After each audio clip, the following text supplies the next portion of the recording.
I'm going to support the police chief and the district attorney in apprehending and holding accountable those who are responsible for the homicide last night.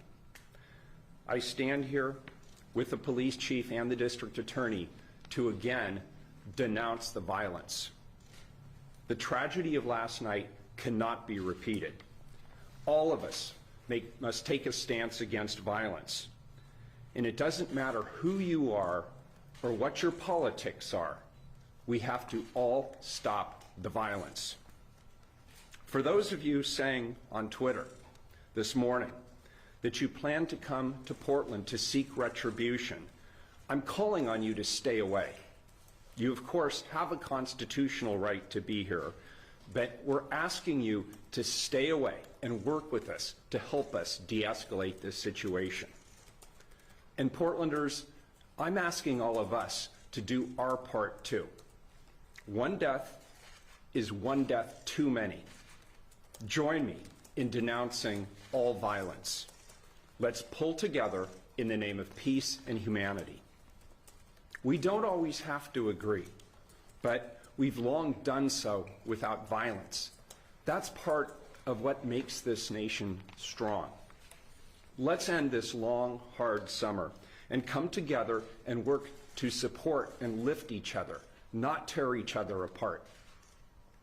I'm going to continue to work with the community on the historic changes that we've already made and have committed to making as we reimagine what public safety and racial justice can look like in our community, and we'll continue to do that work in the weeks and the months ahead. There's so much work to do, and I'll be intentionally engaging the public as we proceed to engage in that hard work together. Yesterday's events began with hundreds of cars filled with supporters of the president rallying in Clackamas County and then driving through downtown Portland. They were supported and energized by the president himself. President Trump, for 4 years, we've had to live with you and your racist attacks on black people. We learned early about your sexist attitudes towards women. We've had to endure clips of you mocking a disabled man. We've had to listen to your anti-democratic attacks on journalists. We've read your tweets slamming private citizens to the point of receiving death threats. And we've listened to your attacks on immigrants. We've listened to you label Mexicans rapists. We've heard you say that John McCain wasn't a hero because he was a prisoner of war. And now you're attacking Democratic mayors and the very institutions of democracy that have served this nation well since its founding. Do you seriously wonder, Mr. President, why this is the first time in decades that America has seen this level of violence? It's you who have created the hate and the division. It's you who have not found a way to say the names of black people killed by police officers, even as people in law enforcement have. And it's you who claimed that white supremacists are good people. Your campaign of fear is as anti-democratic as anything you've done to create hate and vitriol in our beautiful country. You've tried to divide us more than any other figure in modern history. And now you want me to stop the violence that you helped create. What America needs is for you to be stopped so that we can come back together as one America while recognizing that we must demand that all people, black, brown, white, every color, from every political persuasion, pull together and hold all people accountable in stopping racism and violence, and we together are peaceful again under new leadership that reflects who we really are, we the people of this great nation. President Trump, you bring no peace. You bring no respect to our democracy. You, Mr. President, need to do your job as the leader of this nation. And I, Mr. President, will do my job as the mayor of this city. and we will both be held accountable, as we should. I'm also calling out every other elected official in Oregon to join me, not only in defeating racism, but also in helping me to stop the violence, as we are and will continue to be held accountable by all of our residents. Today, we need to decide who we are and where we want to go from here. Don't let this be the spark that sets off an acceleration of hostilities in our beautiful city. Those are not our values.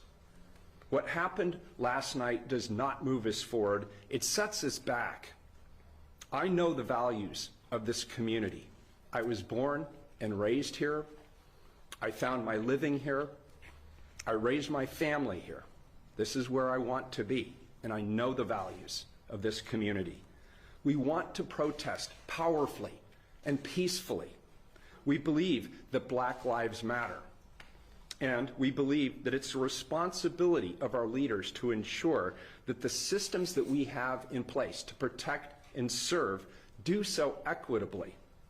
Let's engage with each other in thoughtful dialogue about reform and use the power of our shared values to move forward together.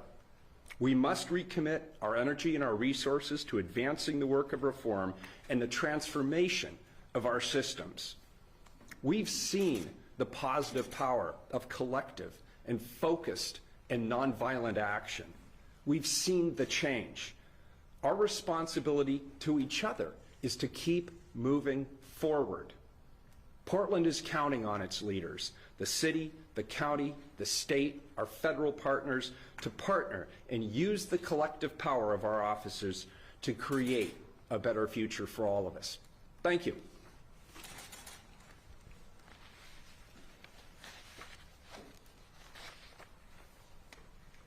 All right, next we'll have Portland Police Bureau Chief Chuck LaBelle.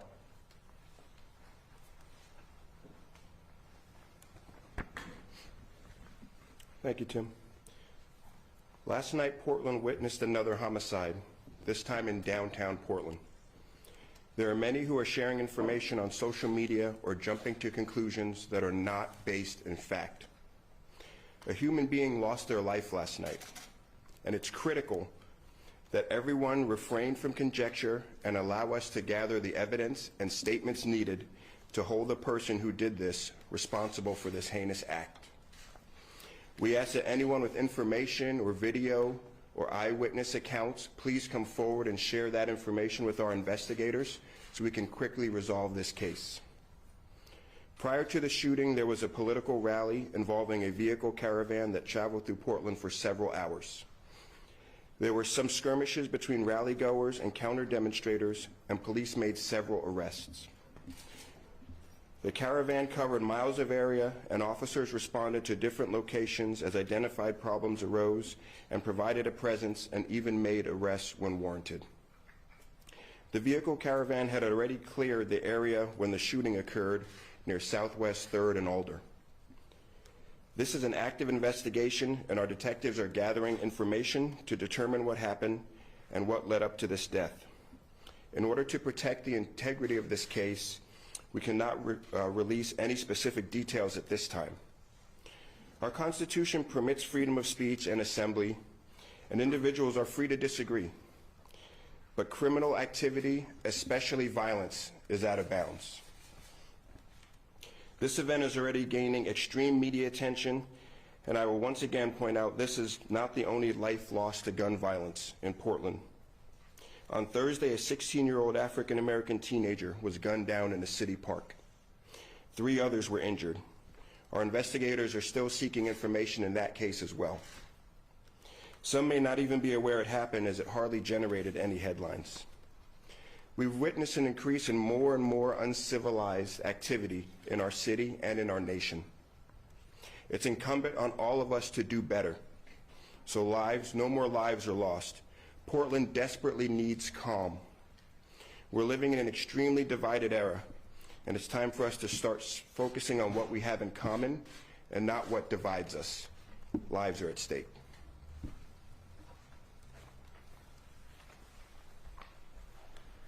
And last, we'll bring up Multnomah County District Attorney Mike Schmidt, and we ask that you hold the questions until after, and then when you do ask a question, let us know who you would like the question to be directed to, and then we'll step to the microphone as necessary.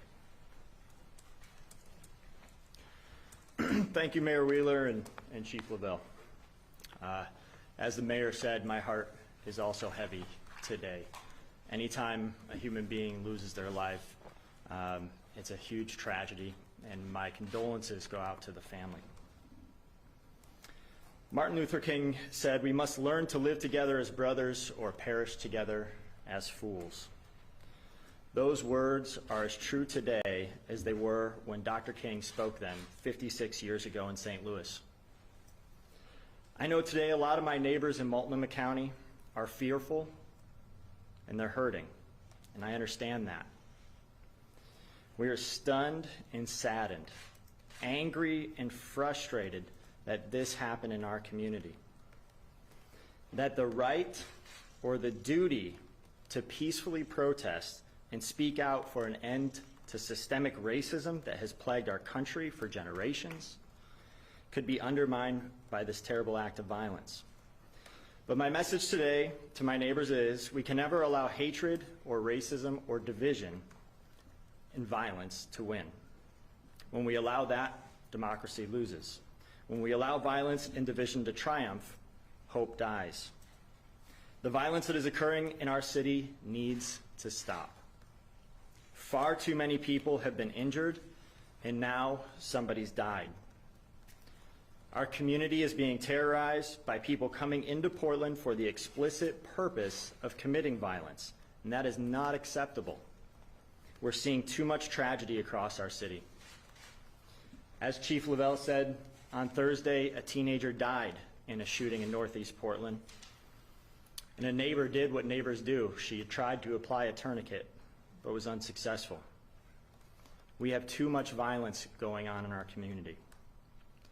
Hate, division, hopelessness, too many guns in the wrong hands is fueling this round of violence, and it will take all of us together to stop the bleeding in our community and in our country. My office is working closely with the Police Bureau and the mayor to investigate last night's shooting. As you have heard mentioned earlier in this press conference, we need cooperation of the public. It is vital that we find answers. I'm thankful for the officers and the detectives working with Chief Lavelle to investigate these crimes, the attorneys from my office that were out all night working with them to help us find answers and put together a proper investigation. I know and expect that the cases of violent acts will be investigated and then submitted to my office for review. We do not prosecute individuals based on ideologies or affiliations with political or non-political organizations. We will initiate a criminal case following a review of all of the evidence and whenever legally and ethically appropriate, pursuant to state and constitutional law. We support freedom of speech. We support nonviolent protests. We support speaking out to improve our communities. We support standing up for each other. What we do not support is violence. We're in a pivotal time right now. We cannot afford to allow the calls for social justice to end to systemic racism to be overshadowed by the continued violence. We cannot allow this critical moment in our history to be hijacked. This is our community, and we are strong. We reject violence when it occurs. My office is ready to hold offenders accountable. And together, in Dr. King's words, let's choose to live together as brothers and sisters and not perish together as fools. Thank you.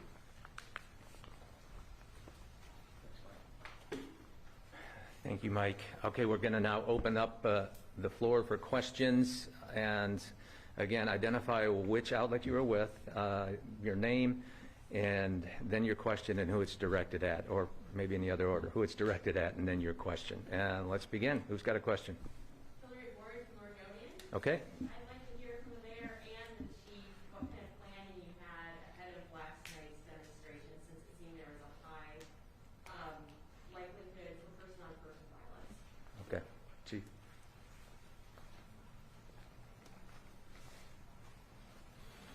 So last night we had information that a vehicle caravan was going to come up to Portland from Clackamas County. Early on, we didn't have a good idea of the number, and then once the caravan started, we had a sense of how many were in that caravan. We tried to take precautionary measures during the route to keep them out of the downtown area. The goal was to keep them on I-5, but later, a group of those vehicles were able to come into the downtown core. We didn't have any specific information of a gathering where folks would be outside of vehicles. So most of our information previously surrounded the vehicle caravan that would be coming up from Clackamas.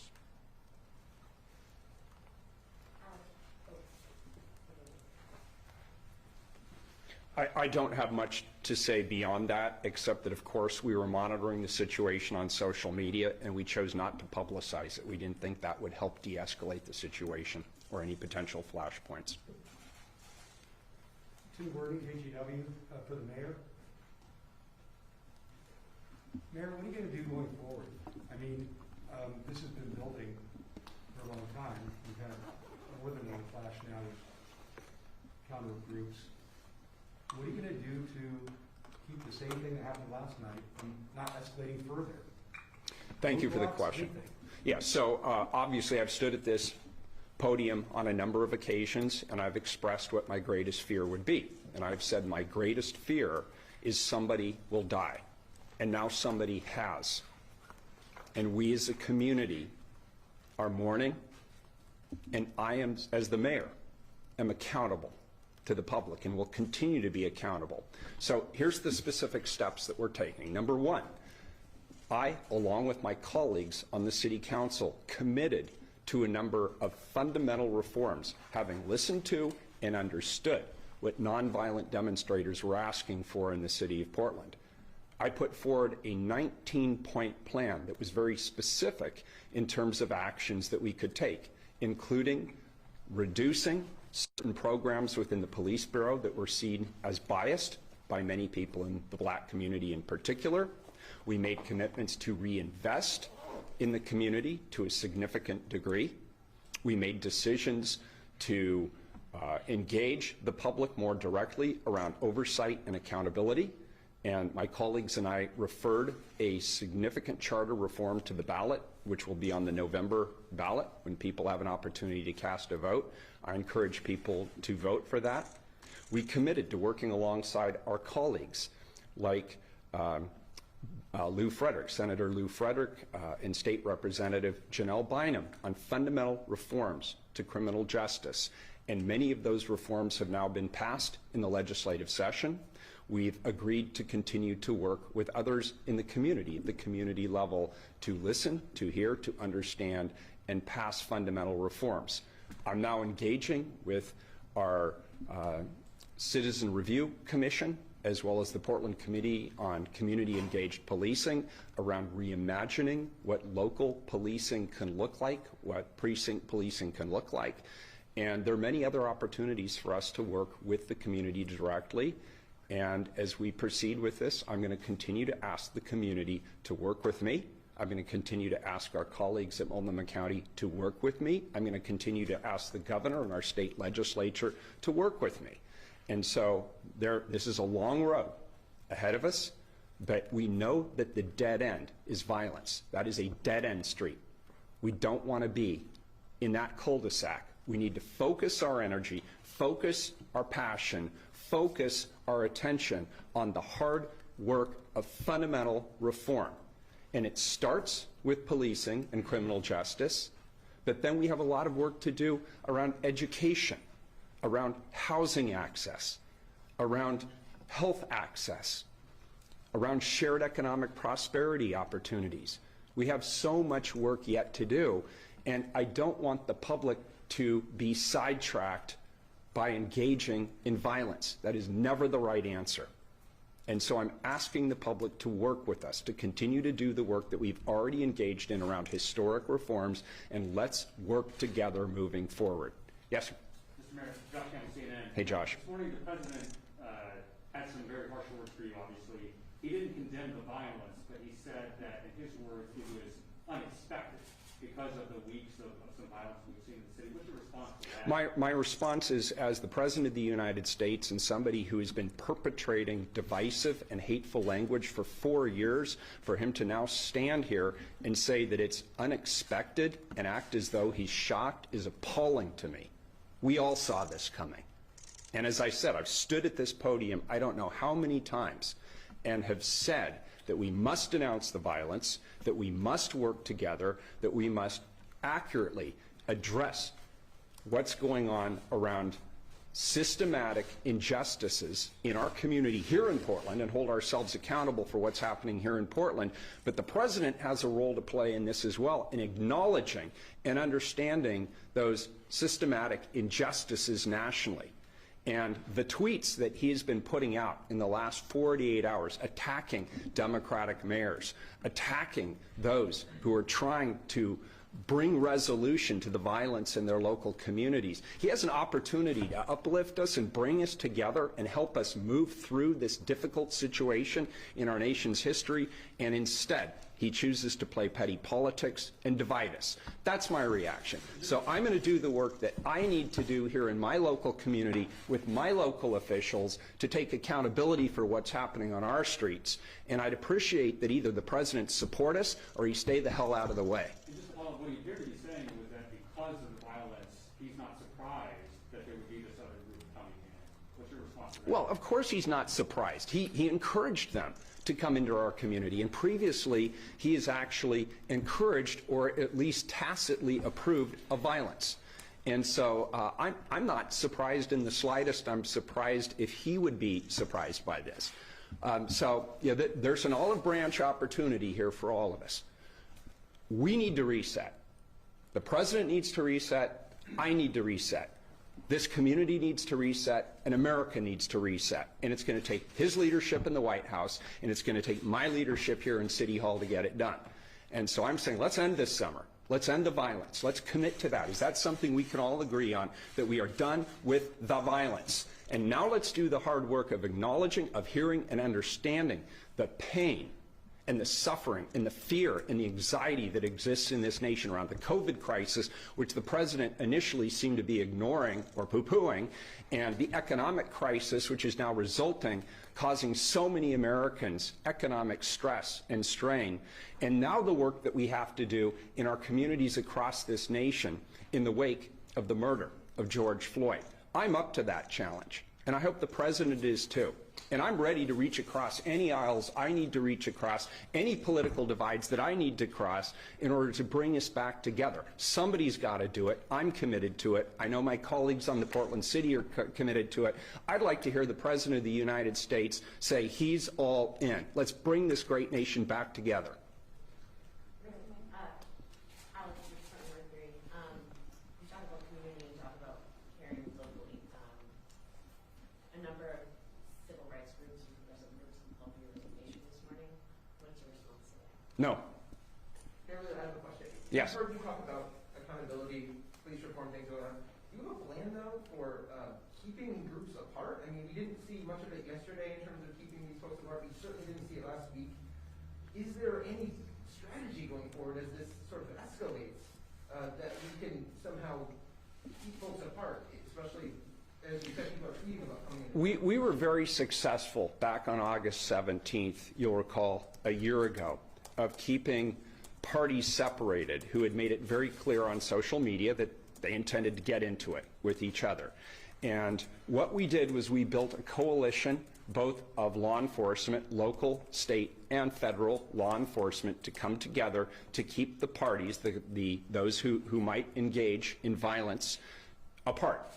But what we also had was the community unified. Several days prior, we had 120 different community organizations that don't always agree on the same, they don't all have the same politics, they don't all have the same representation, but we came together on that day and we said, we as a city do not stand for violence. We do not tolerate violence. And that's the kind of coalition that we're missing right now. We don't have elected officials on the same page. denouncing violence. We don't have community organizations coming together collectively in that kind of way, with that kind of single-minded determination and focus to denounce violence and talk about the vision for the future. But specifically, operationally, I'll defer to the chief, except to say that we are in conversations with our Portland Police Bureau, our county sheriff's office, the governor and her team about the strategy going forward to do the best we can to, number one, create space for people to be able to demonstrate peacefully, like those outside the room right now. And on the other hand, make it crystal clear, we do not tolerate violence, we do not tolerate criminal destruction, and we will hold you accountable for those activities. Have you asked the governor for National Guard involvement? As you know, on 2 prior occasions, I have asked the governor for the National Guard. She declined in those 2 circumstances, but we are in communication now. It is my belief that between PPB, the Multnomah County Sheriff's Office, and the state police, we have been successfully throughout this in terms of operations when we're combined and when we're collaborating, and I am told by our law enforcement professionals that that is sufficient, but I'll defer to the chief. Mayor Willard, you mentioned that you feel... Did you want to say something on that? No. Got it. Sorry. Mayor, you mentioned that you feared that something like this could happen. Given that, how can the city take action over the weekend to prevent something like this? Well, I'm not sure how you specifically operationally can prevent this. And keep in mind, it's no secret to anybody that I personally am not a Trump supporter, but I will defend to the death the right of a Trump supporter to stand outside my apartment and non-violently demonstrate in support of their candidate. That's core to American democracy, is that right to demonstrate freely without the fear of retribution. So when people say they want to come into the city in a caravan supporting their presidential candidate, we cannot tell them no. They have constitutional rights to be here, rights which I embrace and support. The violence, however, is the problem. And so what I'm asking people right now, knowing what happened last night, is if you're thinking you're going to come back into our city from somewhere else to seek retribution, I'm telling you to stay away. Work with us. Help us de-escalate this situation. One death is too many. We don't want other people to die. So that's what I'm asking people from outside to do. What I'm asking all of us as Portlanders to do is do our part too. Let's not take the bait. Let's not engage. And if you see people doing things that look violent or destructive, say something, do something. Don't just be passive. Because ultimately, when we see examples of violence, that undermines our democracy. This democracy is dependent upon us having differences of opinion and being able to vet differences of opinion and being able to have uncomfortable conversations without resorting to violence. So I've asked the president to do his part. I will do my part too. We both have an important role to play. We will both be held accountable. Bridget, hi, Bridget. Why did we not see police presence? We've seen heavy police presence at other protests when just activists, but now why are we seeing a lack of force outside on these protests this weekend and last weekend? We had a strong presence yesterday. Most of this activity was vehicle-borne, covering several miles on the highways. So we did have officers in vehicles. We had our traffic division. We had folks stationed at different areas. But it's very difficult when you have small groups of people spread throughout the city, too, who sometimes engage in violence acts with each other. I mean, we only have limited resources, so we can't be everywhere at the same time. The prior Saturday, we had, I think, about 30 officers working. So, I mean, our resources were strained. We had an event the night before that required our crowd control resources. We had to staff for an event Saturday night, later that night, and also still answer calls for service. So we were only able to bring together that limited amount of resources for the Saturday afternoon portion. And it's just not always operationally feasible to insert that small number of officers in between two crowds who are hostile towards one another and engaged. It's just not necessarily operationally safe all the time to get in the middle of that. Has an arrest been made? In which case? Last night. No, not at this time. Chief, can you say how many officers you had on last night?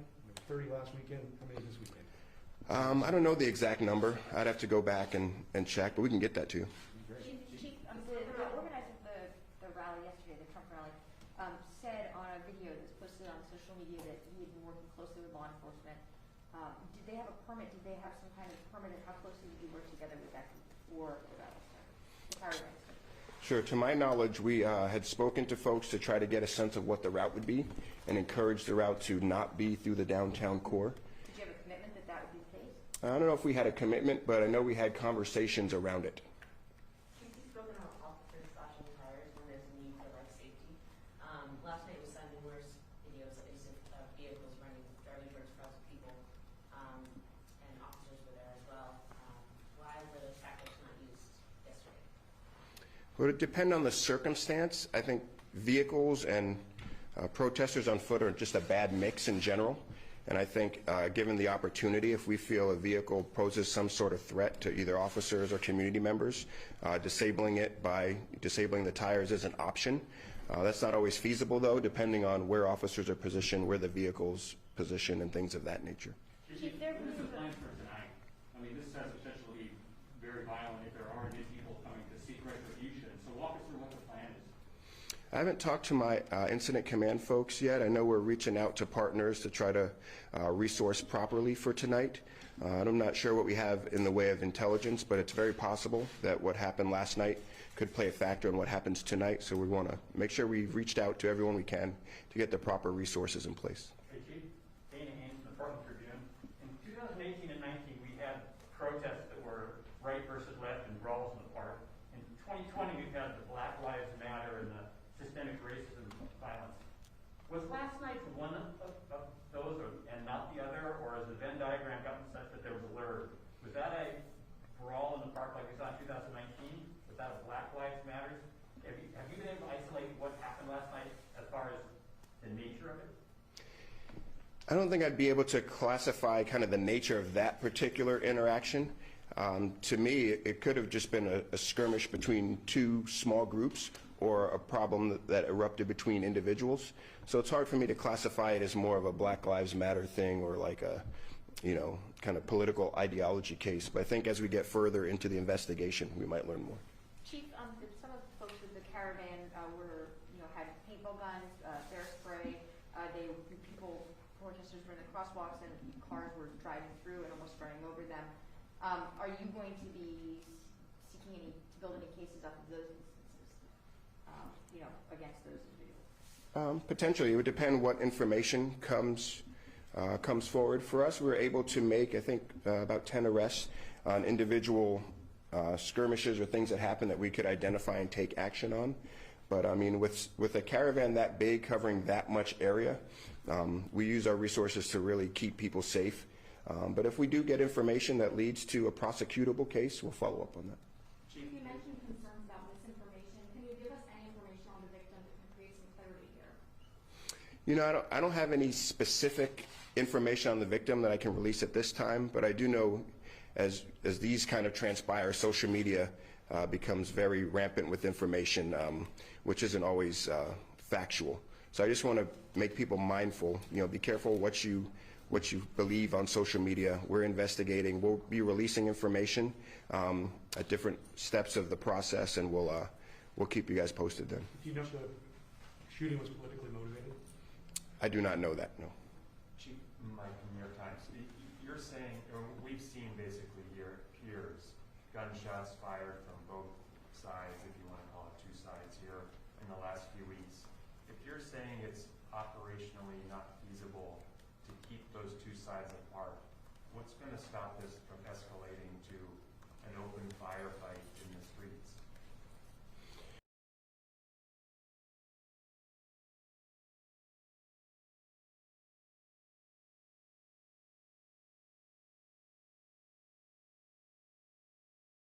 Folks, but we had a curfew early on in this, and it wasn't very successful.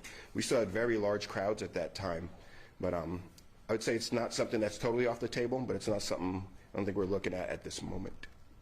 I'm sorry. About resources. Last night there was lots of pockets of violence. Some of the reports we had through throwing, paintballs, mace, fist fights.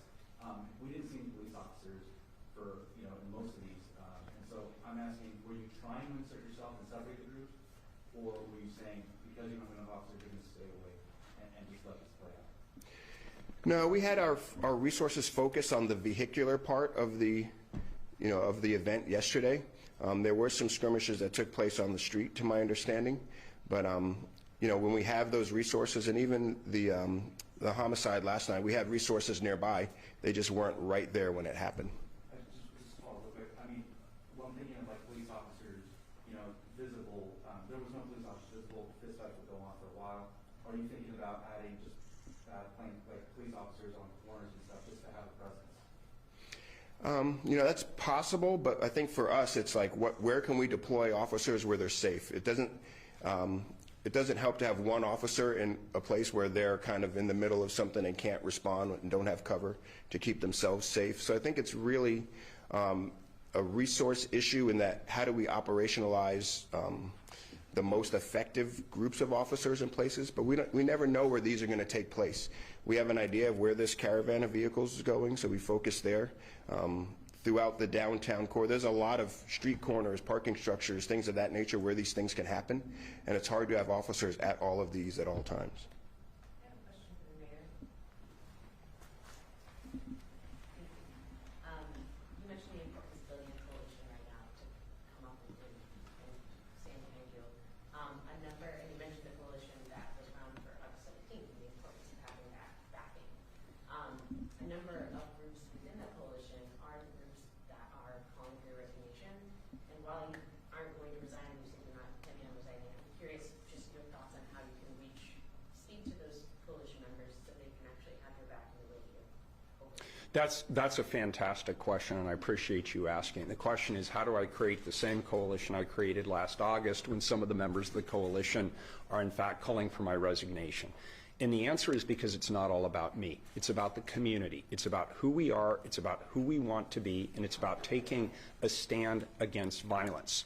And even last year, a number of those coalition groups spoke out against me at the press conference, which I had organized. And I was okay with it, because it's okay to have differences of opinion when it comes to politics. But what isn't okay, and where we should have no difference of opinion, is when it comes to violence. We should all stand together, and it doesn't matter what our political affiliations are, whether we like each other. We should stand together because we denounce violence, and we know that it's not the right way to solve our political differences. And so I will continue to reach out to whoever will work with me to denounce violence and bring this to a peaceful conclusion. I will reach out to whoever wants to work with me and my colleagues as we move forward on reimagining what policing can be so that it's equitable for everybody. And for those who don't want to work with me, maybe they'd work with one of my colleagues, or maybe they work with Mike, or maybe they'd work with the chief. This is an all hands on deck call. And so in the days ahead, that's what we're doing. In fact, this morning I spoke to a number of leaders in the black community and talked about the importance of not only their engagement, but the importance of their leadership as we move forward. Because ultimately the community will listen to them, I believe, at a time when we're having this national reckoning around racial justice and equity and police reform. And so we'll continue to work to build the coalitions that we can to stand in opposition to violence. Mayor, following up on that, if I could. Could Trump's watching this right now because he's just on his favorite medium, just talking about you. And he says, he has a number of negative things to say about you, but he says that Wheeler would like to blame me and the federal government for going in, but he hasn't seen anything yet. Do you take that as a threat to send in more federal forces, or do you think that just continues this ongoing? It's classic Trump. Mr. President, how can you think that a comment like that, if you're watching this, is in any way helpful? It's an aggressive stance. It is not collaborative.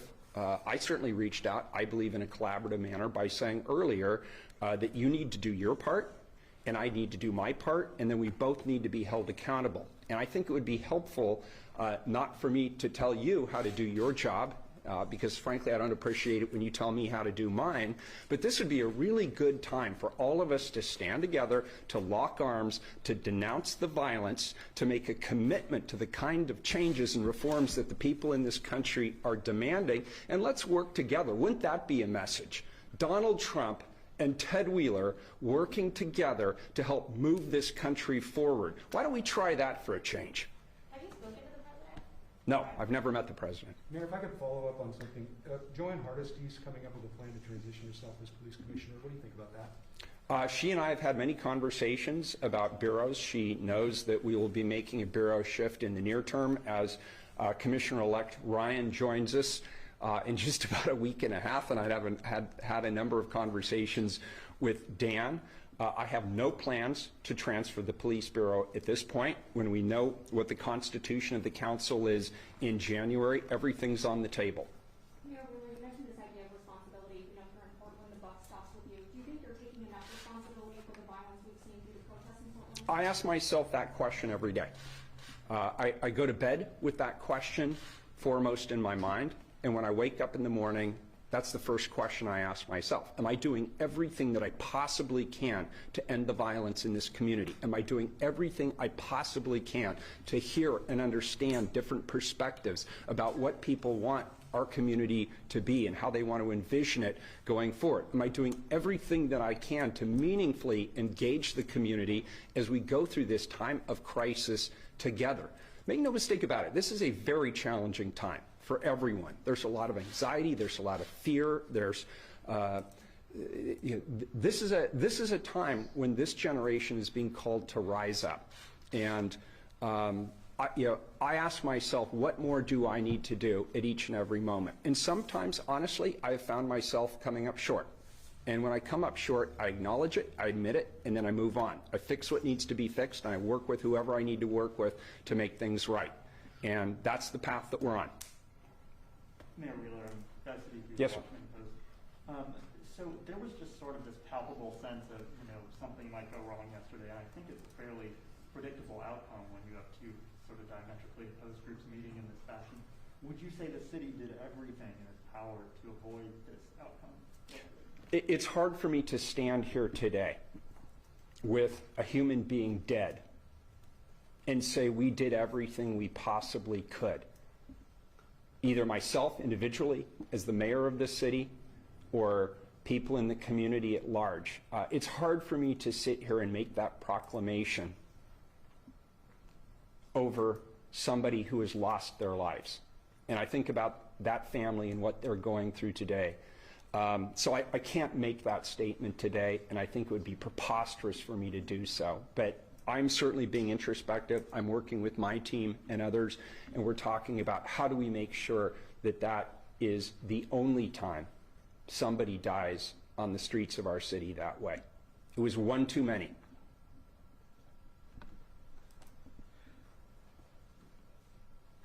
Thank you. All right. Any other questions for either Chuck Lavelle or Mike Schmidt, the district attorney? One for Mike Schmidt. Okay. Rich Reed with the LA Times. The president said that you're looking the other way on some of these crimes and not prosecuting. Could you respond to that? So the question is in reference to the policy that I put out on August 11th. That policy very specifically allows my office to work with PPB to focus our effort on violent crime. And that's what we're doing. We're putting all of our resources towards that. I had a deputy out all last night at the crime scene with detectives working this case.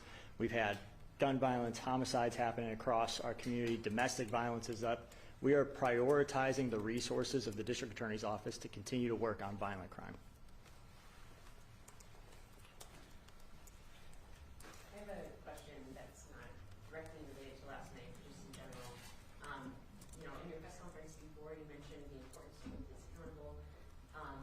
Looking at the past 90 days, are there any instances where you feel like you could charge a police officer for violence against the public? You know, like many people, I wake up most mornings and I get the update from the police. I look at media coverage. I go on to Twitter like everybody else, see clips. And of course, I've seen things that I think are do not look appropriate. But the question you're asking really requires us to gather evidence and do more than just see a video clip online. There's a process for that. The independent police review takes reports. I recommend any member of the community that has those types of allegations to reach out to IPR. The Bureau has the Internal Affairs Division. They look at those things. We work with both of those organizations once we have enough evidence together to see whether or not the law was broken. And where the law is broken, we are going to apply the law equally just like we would to anybody else. But I got to say, we look together with our partners. We have to make cases. That's interviewing witnesses, video clips, getting all information that we possibly can. And that is underway in certain circumstances right now, both with IPR and Internal Affairs Division. So we continue to partner with them. And when we have prosecutable cases, we will take those. Nick with KGW. I got just one last question for the mayor. It really seems like there are a lot of people out there who are angry. There are probably people who are going to seek retribution. What are you doing besides asking them to stay home? So, first of all, there are people who on social media say they're going to come to Portland and seek retribution. First of all, I would say they don't know what they're seeking retribution for. The investigation is still underway, and even our police chief doesn't have enough facts to be able to suggest that retribution, retribution for what at this point. Number two, we are meeting later this afternoon local, regional, and state law enforcement, and we will discuss a strategy because we're aware of the fact that this could be a potential flashpoint. And so that's why I'm asking people, if you're from out of town and you're reading something on social media, please understand if you're reading any facts on social media, they're probably wrong because we don't have all the facts yet. That's why the investigative unit is out on the street right now. That's why they're talking to witnesses. That's why they're working with local businesses to gain access to any film footage they may have about what happened last night. And they are still assembling the facts. So this is not the time to get hot-headed because you read something on Twitter that some guy made up in his mother's basement. That's not the right time or the right place. So let's wait, let's get the facts, and then let's collectively work together to address the violence that we're facing. I don't think anybody from any political persuasion wants to see anybody else die. I don't, you don't. Let's all work together and make sure that doesn't happen. Thank you.